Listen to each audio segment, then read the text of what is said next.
Commodity call में आपका फिर से स्वागत है और अब वो समय है जब अपने दर्शकों को अपने साथ हम यहाँ पर शो में साथ जोड़ते हैं। सबसे पहले मंडी बमरा एमपी से हमारे साथ अभिषेक जी फोन लाइन पर मौजूद हैं। नमस्कार अभिषेक जी, क्या है आपका सवाल? Good evening ma'am. Good evening. Good evening. हाँ जी अभिषेक जी। मैम सोयाबीन में मतलब छोटी अवधि में क्या भाव रह सकते हैं? आपके पास हाजिर में माल पड़ा हुआ है अभिषेक जी? जी जी मैम। ओके, हाजिर में सोयाबीन में यहाँ पर माल पड़ा हुआ है। जानना चाहते हैं कि छोटी अवधि में यहाँ पर किस तरह के भाव रह सकते हैं। अभी हम पहले बात भी कर रहे थे यहाँ पर वंदना की कैसे अक्टूबर की जो बारिश हुई है उसका एक इम्पैक्ट यहाँ पर ऑयल सीड्स में आएगा, लेकिन जैसे अभिषेक जी ने कहा इनके पास माल पड़ा हुआ है अगले आने वाले महीने 1.5 महीने के लिए। क्या लगता है आपको? मनीषा, फिर मुझे लग रहा है यहाँ पे कि इन्हें होल्ड करके चलना चाहिए, क्योंकि अगर सीजनैलिटी भी देखें तो अक्टूबर में जो लो लगता है उसके बाद लगातार एक अपसाइड आता हुआ हम देखते हैं, और जो न्यू सीड्स होते हैं उसका ऑफटेक काफी बढ़िया होता है और सीजनल डिमांड भी है, विंटर डिमांड भी यहाँ है, फेस्टिव डिमांड है, वेडिंग डिमांड भी यहाँ आने वाला है। तो बहुत ज्यादा मैं ये नहीं हूँ कि यहाँ से एक 20% का फॉल यहाँ पे आएगा। फॉल ऑलरेडी आया है। मुझे निचले स्तर पे लग रहा है कि प्राइसेस एक बार 46 से 4500 यहाँ पे आ सकता है, तो वो लेवल्स को देखने के लिए तैयार होना चाहिए।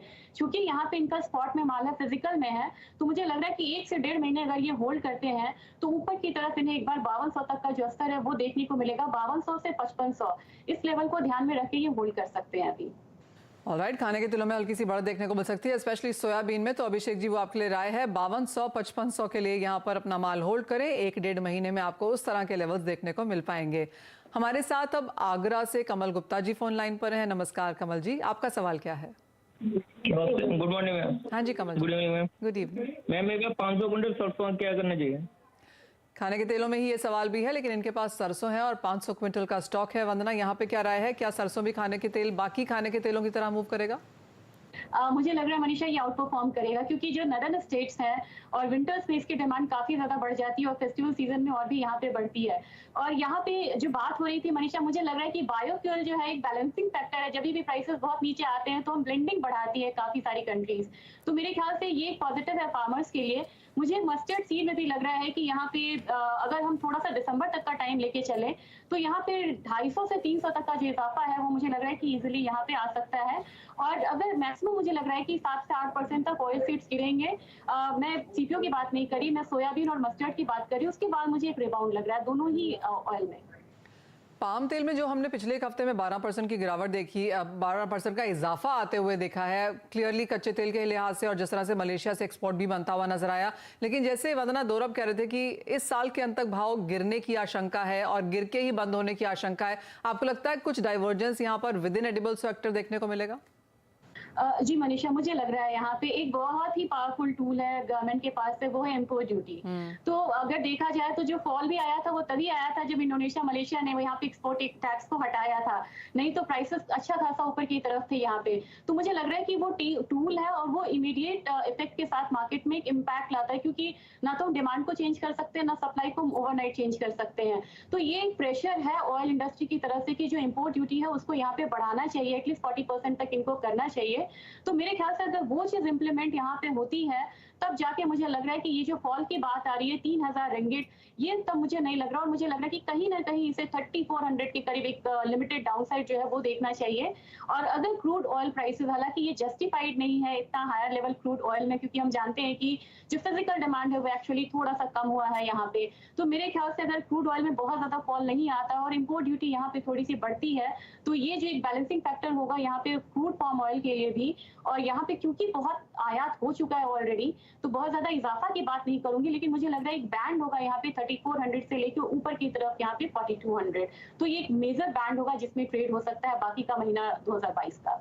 ऑलराइट, तो वो पूरे फुल ऑन खाने के तेलों के बारे में हमने डिस्कशन किया, लेकिन आगे बढ़ेंगे और बीकानेर राजस्थान से हमारे साथ बलराम जी फोन लाइन पर हैं।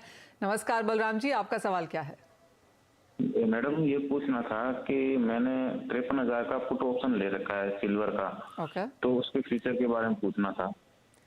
चांदी का 5300 का पुट ऑप्शन यहाँ पर लिया हुआ है जिगर, क्या राय देंगे?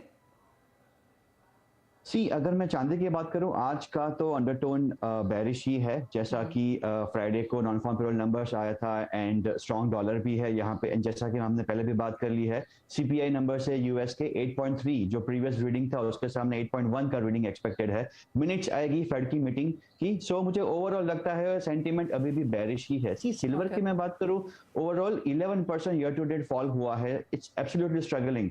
5 महीनों से हमने फॉल देखा था, हो सकता है थोड़ा बहुत पुल बैक मार्केट में आए, but the recessionary fears are there. I don't see any industrial rebound also, recovery in the industrial demand. So मुझे लग रहा है स्ट्रॉन्ग डॉलर की वजह से सिल्वर में सेंटीमेंट पॉजिटिव नहीं रह सकेगा। In fact I would have said negative रहने की ज्यादा गुंजाइश है। एंड 59,000 दिसंबर कॉन्ट्रैक्ट 58,500 भी लग रहा है 1 या 2 दिनों में।